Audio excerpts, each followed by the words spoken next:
Hello, my lovely students. Since I forgot to record class today, I'm going to do the whole lection for 3.4. Whole lecture. That was section and lecture all together. Okay, so we're looking at the derivative as rates of change. So the standard derivative, we usually use y and x, and the derivative itself is the slope, which is the change in y over the change in x. So a derivative is a rate of change. But we have other places where we study rates of change that do lots of fun and fancy things,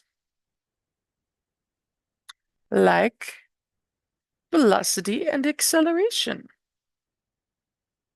So the velocity is the change in position over the change in time. Just like earlier, I said change in y over change in x. That was our slope, but slope is derivative. So if velocity is the slope of something, it's the derivative of that. And likewise, acceleration is change in velocity, so it's the derivative of velocity. Now, all of these are in respect to time, meaning our functions are in terms of time, not x. So here, when we take a derivative, we take it with respect to the variable it's all in terms of. And for these, it's going to be time. So these rates of change are actually like with respect to time.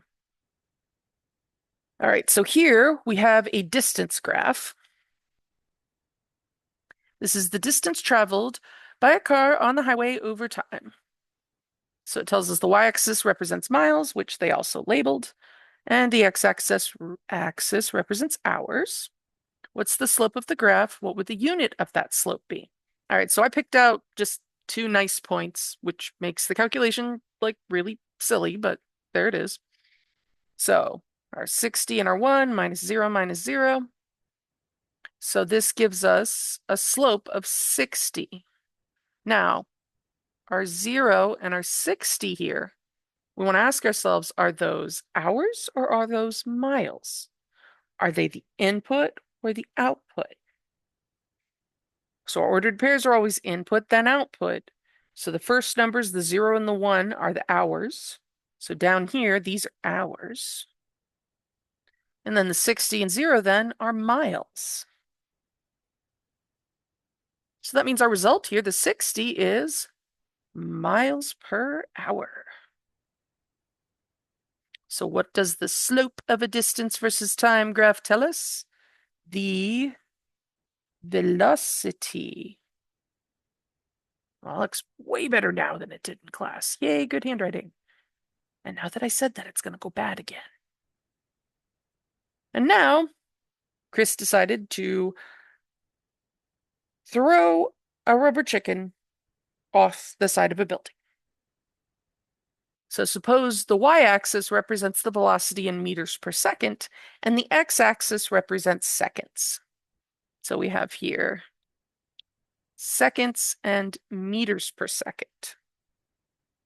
So the chicken, starts at 0 right before, that instant as we let go, it's technically hovering, and then it starts getting pulled down. So here, if we zoom in, especially down here at the 2 seconds and -20, we can see it's not really crossing at 20, it's a little above. So it turns out this number that it's crossing at is about -9.8. So we have -9.8 minus 0, 1 minus 0. So this equals -9.8. And now the question is, what are the units? All right, so our time, that was in seconds. So down here, this is seconds. Up here, though, velocity, meters per second. Oh, so this up here is meters per second. So I have meters per second per second? Yes. So meters per second divided by seconds. However you remember to do your division by a thing with fractions. I know some people do KFC, keep flip change, but this will end up becoming times 1 over seconds, which means our end result is going to be meters per second squared, which if you had to take physics class for a little bit, hopefully you remember that is acceleration. And in fact, here, the negative 9.8 meters per second squared is the acceleration due to gravity. So if we're measuring in meters and seconds, that is our gravity. So this is why the chicken just, boop, got let go. And the slope of this, like the velocity would basically be, we'd have like some sort of gizmo on the chicken that's measuring how fast it's going, or we're doing a whole bunch of like radar guns, speed, probably the first one though. The second one would be really hard. But then we do the slope of that and we get the acceleration. So what does the slope of velocity versus time graph tell us? It tells us that looks like a weird H. A shun.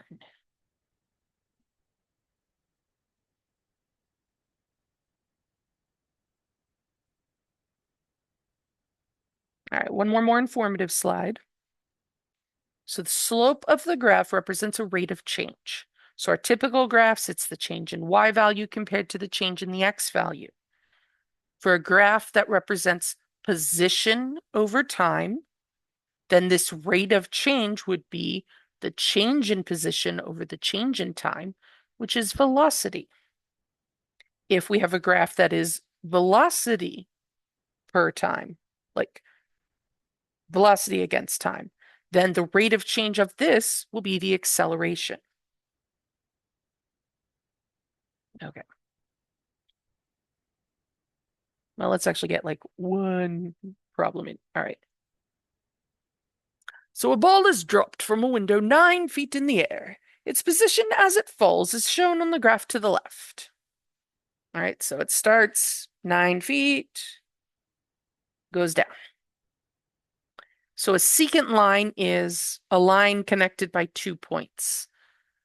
So since these are 2 points on the graph, we call this a secant line for the graph. When we looked at our derivative, we found the slope of the secant line, but then we moved the point closer and closer to the first one until they were on top of each other.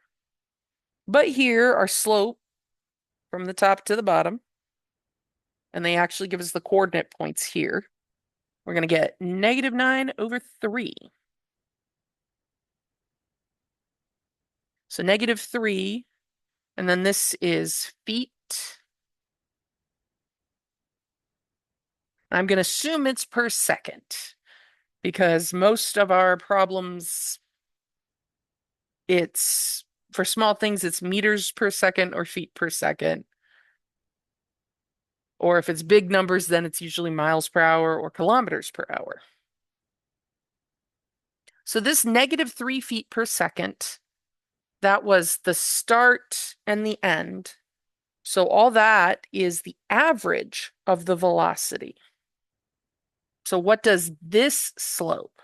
So not the instantaneous slope, not the derivative slope, but the slope from the start to the finish is average velocity. Now, we're not actually going to play with average velocity that often, but in some other contexts, especially like business calculus, it does come up, so it doesn't hurt to be vaguely familiar.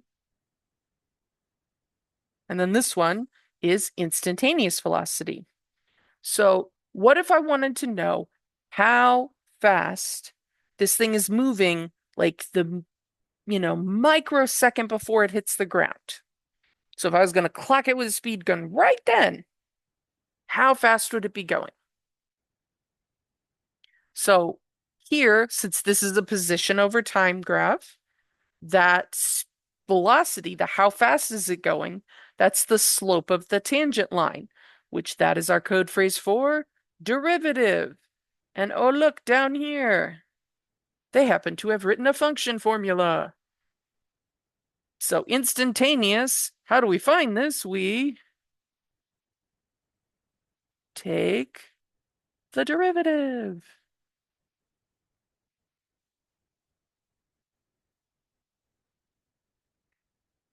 All right, so if f of x is negative x squared plus 9, then f prime of x, so that negative x squared, the negative we can treat as a -1. And now we'll do times the derivative of x squared. So that's our x to a power. Power comes down. So that is 2x to the 2 minus 1. Plus 9 is a constant. And the derivative of a constant function, remember that flat line, the slope of that line is 0. So we'll just clean this up a little. So this is now negative 2x. 2 minus 1 is 1, x to the 1 is just x. So exactly when it hits the ground, if we look at the graph, that point where it hits the ground is 3. So what the question is asking us for is actually, what is f prime of 3? So negative 2 times 3 is going to be negative 6 feet per second. All right, I'm going to stop it here and then we'll pick up the next one. Honest, I'm stopping it. My pen's not screwing up.